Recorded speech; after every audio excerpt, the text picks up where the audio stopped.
Life is precious. I think we would all agree. But often we find that we take the very things we do every day in life for granted until something happens in the blink of an eye.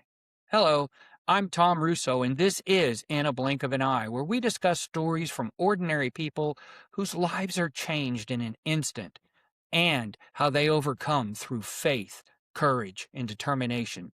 Join me on this podcast for uplifting stories of how people face various challenges and learn to not only survive, but thrive. In a Blink of an Eye is sponsored by TradingCardsMarketplace.com. Discover, connect, and collect. That's TradingCardsMarketplace.com. Now, I have to tell you, my friends, I have a special treat for you today. I have a good, long-time friend. I can't even remember how long we've known each other, probably 40 plus years. Yeah. But my friend, Don Lupo from the great state of Michigan. Don, welcome to the program. Thanks for having me, Tom. Hello, everyone. I am thrilled to have you and get to see you in person. We haven't seen each other face to face in many years. We've talked on the phone, obviously, but we haven't gotten to do something like this in a long, long time. And I'm just grateful to God that you're here, and I can't wait for you to share your story. So I'm going to throw it to you, Don, and I want you to tell the people a little bit about you. Tell me where you're from, your family, your education, your job, that kind of stuff. Take it away, my friend. Well, thanks, Tom. Well, let's see. I was born on the east side of Detroit back in the late 60s. And born and raised east side of Detroit. And a product of, I'm going to say, Detroit Public Schools, and even a product of Detroit busing, which was a big thing in the 70s, a product of that. And then my family were blue-collar hard workers. Dad worked at the local banks, and mom worked at a company, Crowley Milner, which was sort of, I don't want to say on par, but you had Hudson's, and Crowley was a big department store in the Detroit area. But I was raised in Detroit and then moved over to a small town called Harper Woods, where probably around 10 years old, and moved right across the street from your grandparents. Absolutely, and that's how we met. And that's how we met. And you would come into town to visit them, and we got to spend summers together, Little League baseball, riding mopeds and bikes, and just, I mean, that throwing firecrackers at cars. Yeah, I remember all of that. All of it. Playing baseball in the street, bouncing the catch, bouncing the balls off the curb. We were playing curb ball. I don't know if you remember all that. I do. But those are some fond memories, my friend. Yeah. And in true transparency with the audience, Don became one of my best friends. Just even though I only saw him usually once a year, maybe twice a year if I was fortunate, for a couple of weeks at a time. And it was something that I always looked forward to. Obviously, I wanted to see my family, but Don was like family, and Don's whole family was like family to me. His parents took me in and treated me so well, and his sister did as well, and it was just wonderful. Yes. And I'm gonna gush on you a little bit, but your grandparents were amazing people. We lived kitty corner across the street.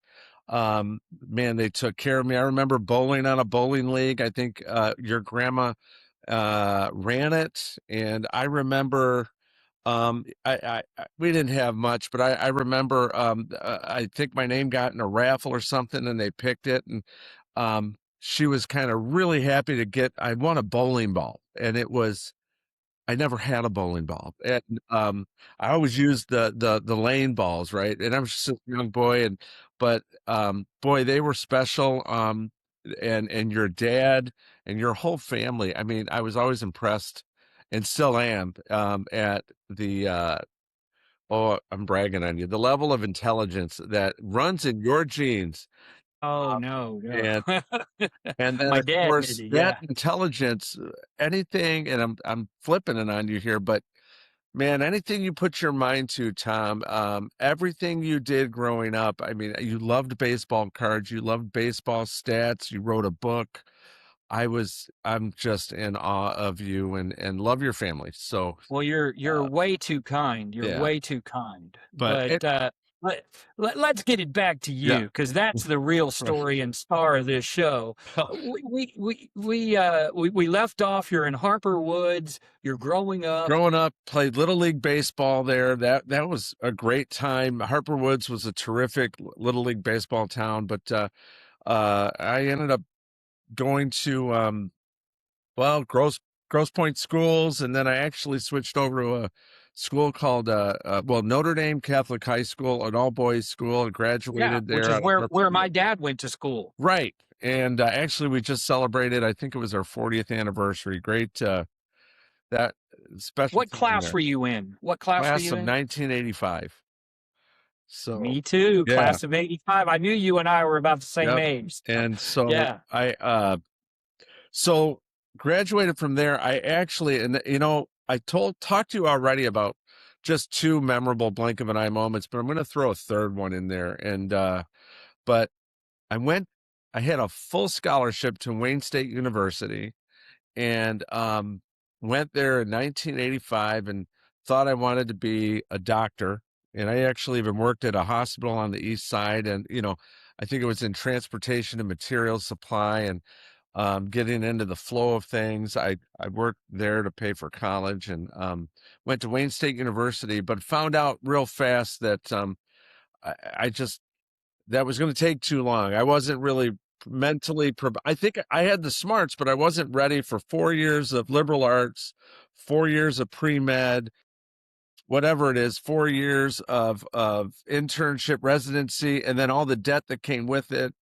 And so I actually did some soul searching, praying, visited family actually down south, and found out that we have a lot of engineers in our family. And I flipped over to electrical engineering in my first year, and then I actually moved over to Lawrence Technological University with our famous alma mater or graduate there was alumnus. John Yeah. DeLorean. Oh, wow. Yeah, but what happened at Wayne State in a blink of an eye? Okay, I had broken up with a girl in the summer of '85 that I was I seem dating. to remember that actually. I don't know why, but I I seem to broke up with remember the girl, that. and I didn't date a lot of girls. I mean, you date to marry. So when you're 18, you're not there. But I was Yeah, no, dating a girl. I started dating Cindy when I was 17, so Oh I yeah, I understand. know, and she was the right Yeah, one for you. yeah, Again, I was envious. absolutely. But let me tell you this: I broke up with the girl, and I actually I was down, and I remember praying. Um, I prayed out to God specifically about who and what I was looking for, and I brunette, neater, smart, and I gave a spec sheet kind of, and I prayed. I said, God, you know what I like, and I forgot about it. You're Okay. giving God the blueprint. Because I was always taught, pray specific if you can. We have a Right. God of that, well, nothing's too big for him, and he's a God of order and detail, and pray specific. So I did, and then I forgot about it. That was probably summer of '85. Well, a friend of mine from high school, I was working at the hospital. I'll try and make this quick. He was on a radio show, won tickets to kind of it was a Jack Wagner concert. He was an old General Hospital guy, and we were all watching General Hospital occasionally at school. Um, anyway, he got 2 tickets to the Royal Oak Music Cafe, and I called him up and said, "Hey, if you're not going to use them, I'll take them off your hands." He was away to school. He says, "Listen, if I win the limo, I'll I'm going to use them. I'll take my girlfriend, but if not, they're yours." Well, he gave me the tickets. I asked the girl. I thought I'm going to ask somebody, just make a new friend. Okay, I had a big circle of friends, but I didn't know. I wasn't looking. I asked the girl to go in chemistry class. Her name was Mary, across my friend's lap from actually high school. And it was on, well, here it would have been like Devil's Night, October 30th. Right. on a I know that's Wednesday. big up north. Yeah. Yeah. Yeah, my Texas viewers probably don't know what that is, but That's that's the day okay. before Halloween, and we've kind of gotten away from that, and thankfully, but that's always been known as the day before Halloween, where houses might get trashed and things like that. Fortunately, all that's gone away, thank the Lord. But it was a Wednesday, and it was a school night and all this. But I asked this girl, Mary, she said yes, and we ended up dating through college. But I realized about 3 months after I was dating her that she was exactly what I prayed for. And Amen. I'm so that was not just an answer to prayer, that was a life-changing moment, blink of an eye. And you're still And together we're to this still day. together. We dated for 6 years through college, and we're going to be celebrating. Geez, you're 30. What is it? 35 this year. So 41 Wow. years You will be together. 38 this year, so we got you See, beat, but you do. I love it. Congratulations on Thank that. you. So that, and 4 kids later, 7 grandkids, and 3 more on the way to God's glory. So, Oh um, Lord. so anyway, there's that. I ended up going to Lawrence Tech though after my first year, graduated with electrical engineering degree, co-opt my way, and actually was looking down in Texas when I graduated from Lawrence Tech. I was looking at some of the jobs down in Texas, and then I had You remember you came down one summer, yeah like in 86, 87, yeah somewhere around there, and I remember you did at some wanted point. to work for NASA, to be honest. And um, I actually that was some of those wheels were in motion, but when I graduated, I also co-opted up here with a really good company, and of course I had my sights set on getting married, and there was family around, and so ended up working up here. And interesting enough, I worked in at a company that makes temperature, pressure, level, and flow instrumentation, process control instrumentation, which is used in refineries and chemical plants. Here I am in the Motor City, but I fell into that line of work and allowed me to travel the world as a technical person and a regional sales manager and a director of sales. And that brought me back into your area, the oil and gas industry. And um, so that's kind of what happened to me out of college, and I spent a good amount of time.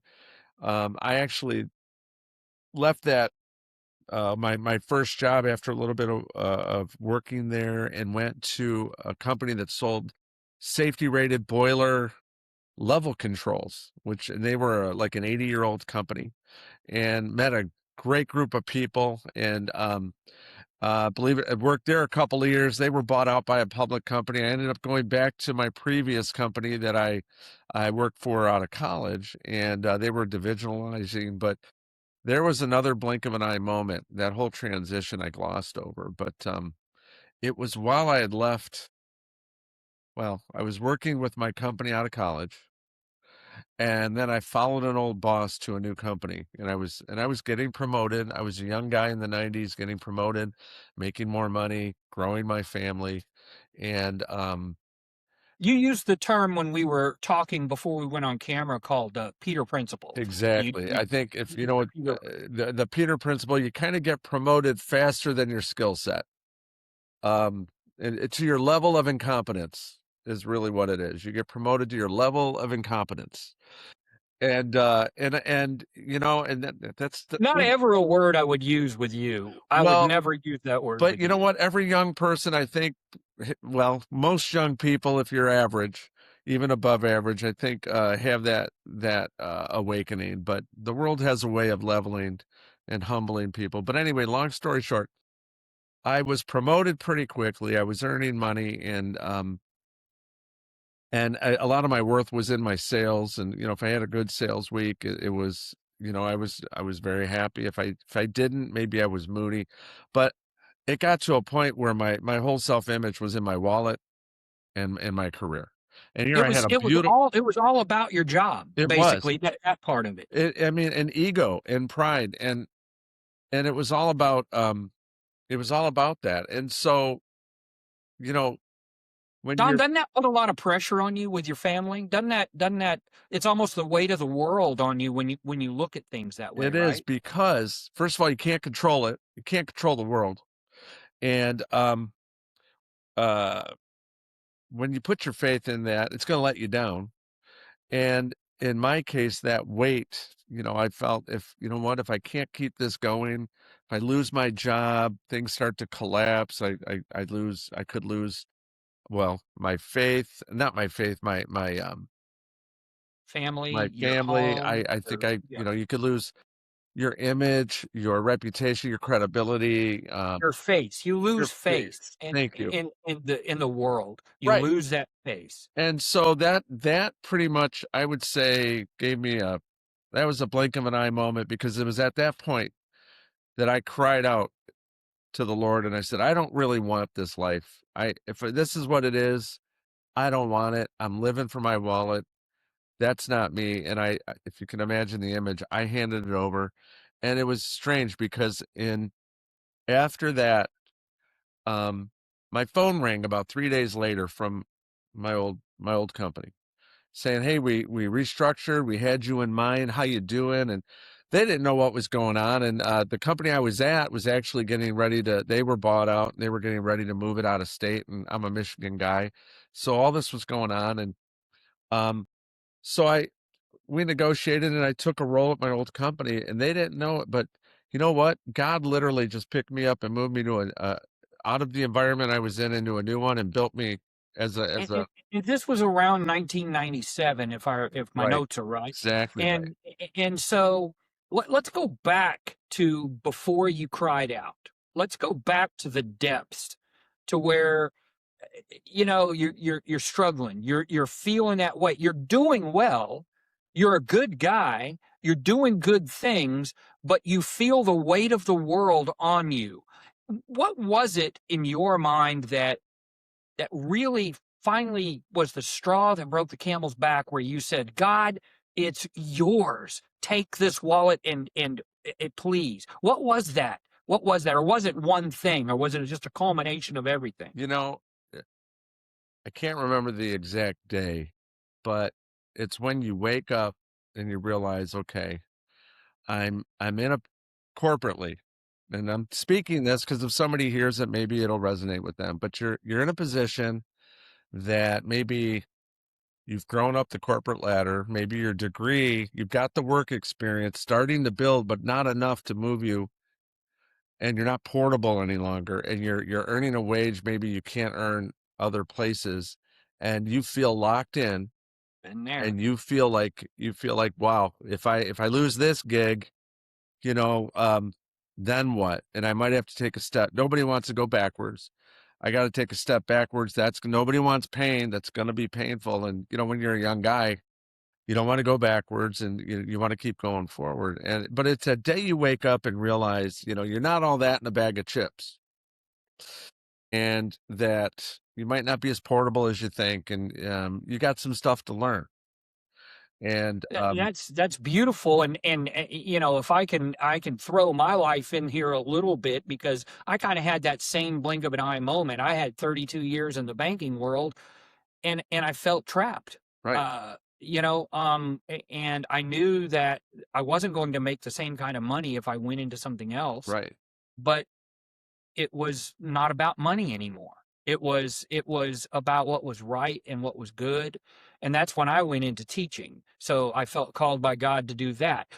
Very similar paths. It took me a little longer than you, well, but very similar paths. well, and the thing is, when I don't know that you actually hear God. Well, I haven't heard him like loudly say something to me, but when you're prayed up and you're moving in the direction that he's nudging you, there's a peace that you get. And when I moved and he rebuilt me, my career, he took me farther. Bible says he's got a plan for everyone. And the problem is, you don't want to know it at the beginning because you probably won't sign up for it. Okay. Well, there's going to be bumps and There's bruises going to along be, the I way. mean, yeah, in your case, you don't know the end of your story, and we're friends, but we both know each other's story. And If you were to know that at the beginning, you wouldn't sign up for it. No, no, So I think you're right, and you know, everything gets handed to you, and I always go back to sports analogies. You know, you get thrown a curveball, and you have to hit it to the opposite field. You've gotta deal with it, and just understand what's going to happen is going to happen. right, right. And I couldn't agree more. And I think that's so admirable about you that you found that relatively young in your life. I mean, you know, we all had our faith. I have always known you to be a very faith-filled person, and quite honestly, ladies and gentlemen, this man has secretly been a mentor to me from his faith, because he's always put God first in so many things, and I just admire that so much about Don. It's not even funny, but you know, you talk about God hasn't necessarily like yelled at you or talked to you in a loud voice or anything. I've actually had two moments in my life where he did. You Mm, know, I had the moment where I woke up at 3 in the morning. Both times it happened at 3 in the morning. Why, I don't know. But he actually woke me up at 3 in the morning and led me to become a teacher. I started studying to become a teacher that night. wow. And the That second one was recently when I lost my eye, and he said, "You gotta stop feeling sorry for yourself, and you need to get up and do something and help other people that have had other problems," and that's why I started this podcast. And both of those, people can believe me or not, God spoke to me. right. I heard him loud and clear. And Amen. so to hear you talk about this in 1997, I firmly understand exactly what you're speaking of, because it's a beautiful thing when you hand it over to God. It really is. And there's a piece about it is, you know, you're going to have bumps, Jesus said, in this world you will have trouble, but take heart, I've overcome the world. But so he doesn't promise a, bed of roses all the time, but there's a peace and, and a power behind it to handle, whatever the world throws at you. So, and that peace, you know, that's amazing to be able to people that have been under stress and are living on the edge and maybe their expenses are outliving their income, because I've been there, don't necessarily sleep good at night. And what value do you put on a good night's sleep, living in peace? I love that analogy because it's so true. Yeah, People people who have those stress and that pressure from job and money issues, they're almost never happy. You know, you're always chasing the next dollar, you're always chasing the next tchotchke to get. You're always chasing the next, and you're never satisfied. You buy a bigger home, you buy a faster car, you buy, you know, whatever, and it's never enough. right, right. And Yes. I think I'm putting words in your mouth, No, but you're that's you're what I'm preaching it. taking Keep preaching. from. But the thing is too, we're talking about career and money, but it also we know too when we've had health challenges, there lots of things can steal our peace, okay? But Yes. when hey, I'm just renting space. It's, I've already turned it over to him and he's taken me farther in both in my career and blessed at least up until right now. I've been blessed, and if it all ended, I can't say thanks enough for the life I've had. I've traveled the world, being from the east side of Detroit, selling instrumentation, from Norway to China to India, to the Middle East. I mean, he's taken me all over to meet all kinds of people, and just frankly, I've met a lot of just people, men and women, that are running families, worried about the same things, you know, basically that we are, you know. And, Absolutely, and I think you have been a true leader, and I'm gonna brag on you a little bit more because I know some things about you that we didn't discuss. I know you're real active in the, Italian American Society, up in the Detroit area, and I see such wonderful work that you do with that. I've seen some charitable work that you do. I see the work that you do with your church, and I see the work that you do with your family and how your family has grown. And Don, all of those things are blessings from God. well, thank you. Yeah, they are. To God's glory, honestly. And I can't we both can't give him enough credit, honor, and glory. And for those that for anybody that hasn't given the Lord a chance, they need to. And we're all given free choice, but they really got to give him a chance, because he won't let down. Put it that way. Well, you mentioned the word peace. That you had this peace almost 3 days after you kind of had this low point Right. and reached out to God, and that peace, like you said, is priceless. It is.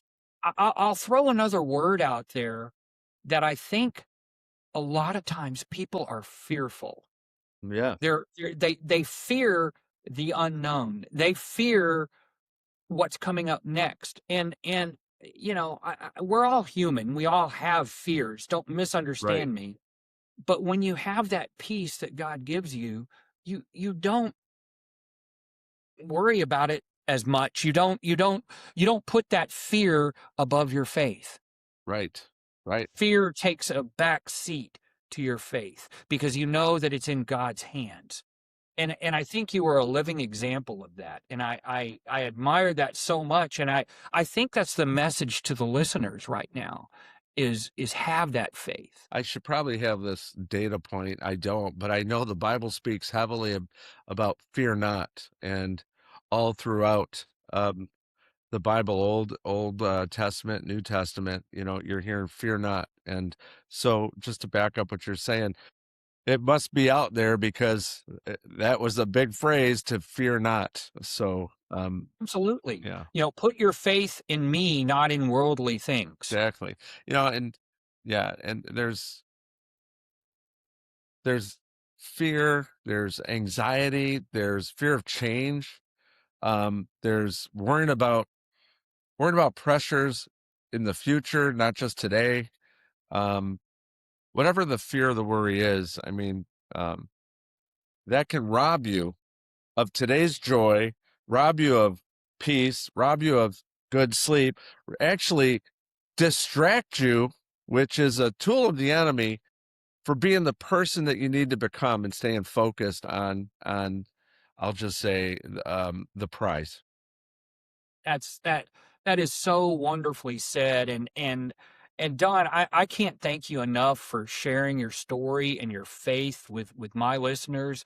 I know it's a message that needs to be heard and needs to resonate. I know there's so many people out there that fall into this category that you're talking about. And as I sit here, I think about our friendship, and I think about going to Tiger Stadium and going to games. And you know what chairs I'm sitting in? Are you sitting I'm in? sitting in front row seats from Tiger Are you Stadium. really the old I stadium? am really that's Wow. for those listeners that have always wondered, why do I sit in these stadium like chairs? That's why. It's means something to me. Sure. This is something from our childhood. I actually have stadium seats from old Tiger Stadium where you and I used to go every summer. We'd go to a game or do something like I that. think I still have tickets when you gave me tickets to an Astros game when we were kids that we never used, and you said, "Save those. They're gonna be worth money someday." I think I still have them. I'm Good. I'm waiting to get rich on them. I'm not even sure how to cash them in, Well, but I think now I still I don't have know. them. I don't know if you're going to get rich off of them, but hey, you never know, It's an right? asset in my portfolio. I'm gonna will it to my kids. It's an asset. So, Absolutely. Absolutely. Well, Don, if you can believe it or not, we have already talked for 30 minutes. It goes by so fast when you're having fun and talking to old friends. I'm going to kind of wrap it up here, but I want you to hang on just for a minute. If you like hearing uplifting stories of overcoming challenges in life, click the like and subscribe button. It's right down there underneath. I want you to do that for me. It will help you. I want to help you. I want to help you reach out to the Lord. Perhaps you have a story of your own to share: an accident, sudden loss, PTSD, alcohol, drug abuse, a natural disaster, illness, and you would like to share that journey of overcoming. Please contact me again at that email below. It's going to appear, I promise, shown below for consideration for a future podcast interview. I rely on viewers like you to share their stories. Don here is, I think, my 21st story I'm sharing, and I'm so honored that I've had people all over the country, many of them my friends like Don, but some of them people I never knew before, and they've reached out to me through this network, and I love that. So please, please do that. Thanks again to TradingCardsMarketplace.com for their continued sponsorship to bring these great stories to all of us. TradingCardsMarketplace.com. Discover, connect, and collect. Awaken the collector in you. I want to thank everyone out there, especially my family, our military, veterans, first responders who put their lives on the line every day. And we can't forget our teachers and medical professionals who all make the world better, one person at a time. But most of all, ladies and gentlemen, thank God for all the blessings in our world. We all just need to make sure that we concentrate on those blessings every single day. And ladies and gentlemen, until next time, my saying, you know it, I say it every day: carpe diem, seize the day.